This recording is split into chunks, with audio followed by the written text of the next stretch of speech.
Welcome back to the Deep Dive. Today we're really focusing in on just one source. It's an account of a near-death experience, an NDE, but one that's quite different.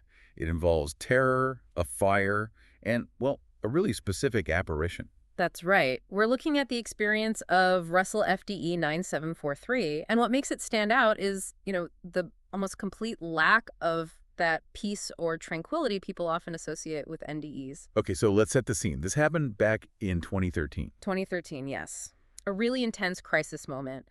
The sensory details he provides are incredibly vivid, but the framework, like you said, it sort of rejects the usual NDE elements, the tunnel, the light, that feeling of bliss. So it makes you wonder, right?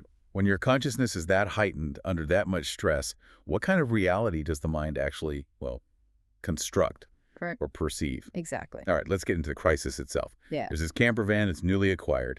Priming it with gas, which is always a bit dodgy. And it goes wrong, big time. Yeah. A backfire through the carburetor hits the gas they're using. And boom, an explosion. They're suddenly just engulfed in flames.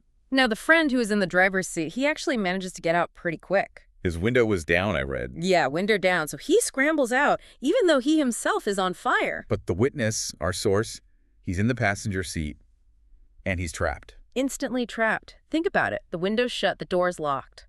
And in the panic, the smoke, the flames, he can't find the handle or the lock. Can't find either. He's stuck. He realizes he's burning, and the fire inside the cab is just too intense. No way to get over the console to the driver's side. No chance. He said he was just staring at death. He knew this was it. And this is where that classic NDE element, the life review, kind of kicks in, but differently. Sort of, yeah.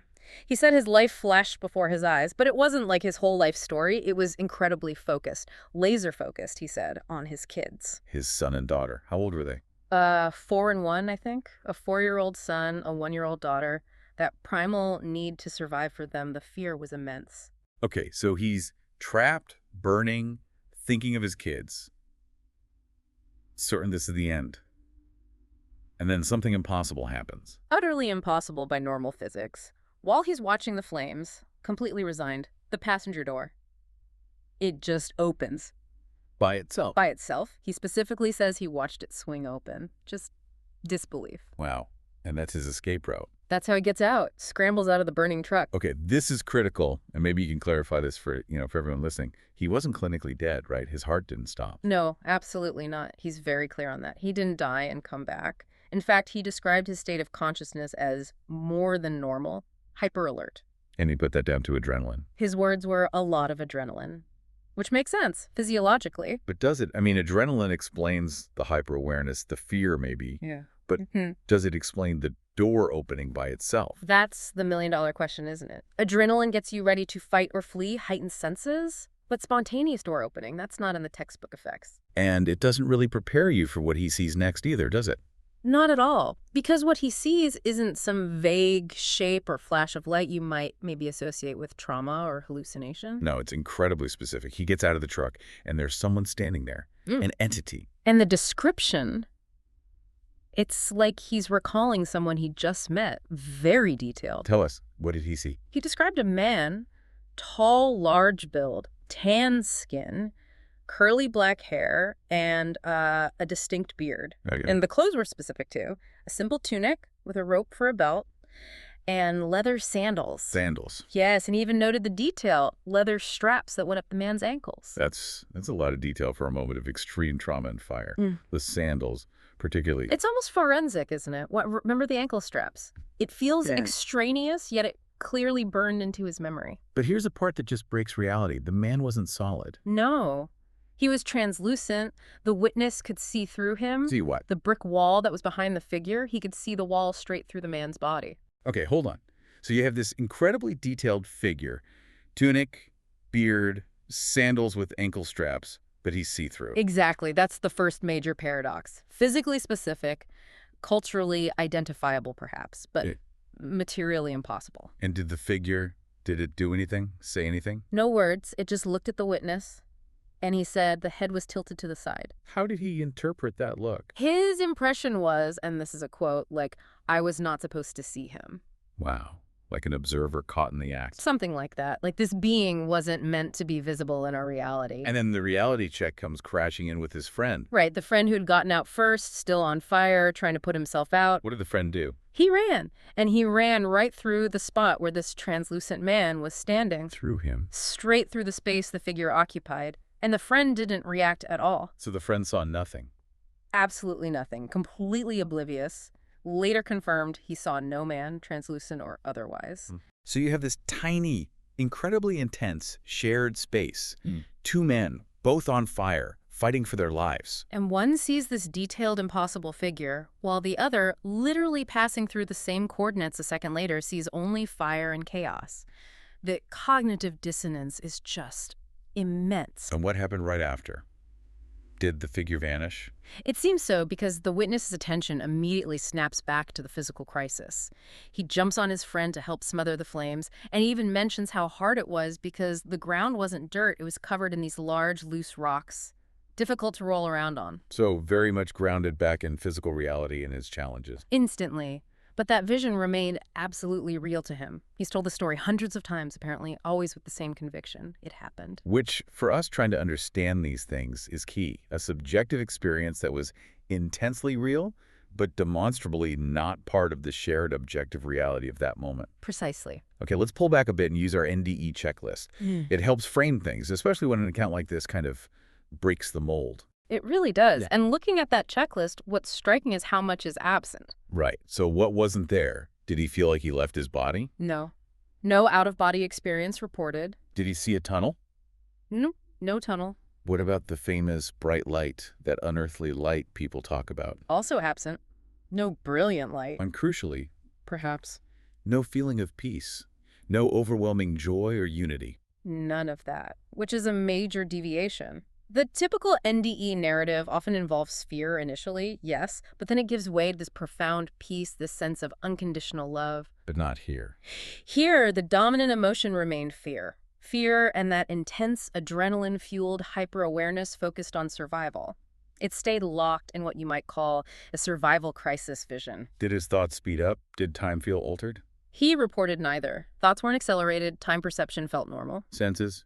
Vision? Hearing? Same as every day, he said, except, of course, for the small matter of seeing through someone. Right, so it wasn't like a dream state. It was hyper-real, Yeah. high definition, but without those common metaphysical distortions. Exactly. It's this intense, focused sensory encounter, almost like a high-def snapshot, but lacking the usual NDE package. So what does that suggest? That maybe the brain, under extreme stress, can generate these helper figures, these specific visions. Without necessarily triggering that whole other suite of experiences like peace, timelessness, or cosmic unity. It's a possibility. It suggests different mechanisms might be at play. Yet, even without the bliss, this was obviously profoundly impactful for him. It changed his life, gave him knowledge. What did he conclude this figure was? Based on the description, the beard, the tunic, the sandals, he came to believe it was Jesus. Ah, okay, so he saw it as a divine intervention. Absolutely. He concluded he was saved by a higher power. By Jesus, who watches over us, it solidified his faith. And what specific knowledge did he feel he gained from this very brief encounter? Well, primarily confirmation of God's existence Right. and confirmation of an afterlife. He stated that the person he saw was from another realm, which he called heaven. Okay, and anything else? You mentioned the translucency earlier. Yes, this is interesting. He connected the ability to see through the figure directly to a sense of universal connection or oneness. How so? For him, that transparency wasn't just weird physics. It symbolized seeing beyond the physical, a glimpse of a deeper, interconnected reality. So the visual anomaly itself became a source of spiritual insight. That's quite an interpretation, linking the see-through nature to oneness. Yeah. And it all fit within his existing beliefs. Perfectly. And this is a really key finding noted in the source material. The entire content of the experience was completely consistent with his pre-existing beliefs. He was Christian Protestant at the time. So unlike some NDEs where people might shift towards a more universal spirituality or even abandon their old faith, This one didn't challenge his framework at all. It offered powerful, dramatic validation of it. It reinforced the structure he already knew. he didn't need a new map. He just got, well, a divine confirmation of his current one. You could say that, yeah.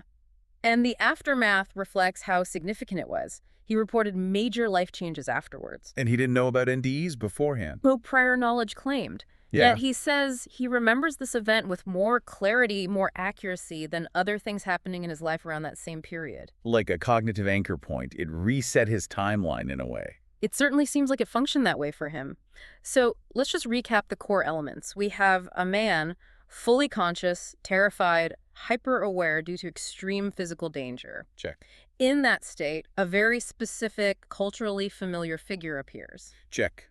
Beard, tunic, sandals. This figure defies physics. It's translucent and seemingly performs a miracle by opening a locked door. Got it. But the experience contains none of the typical NDE elements of peace, light, or altered time.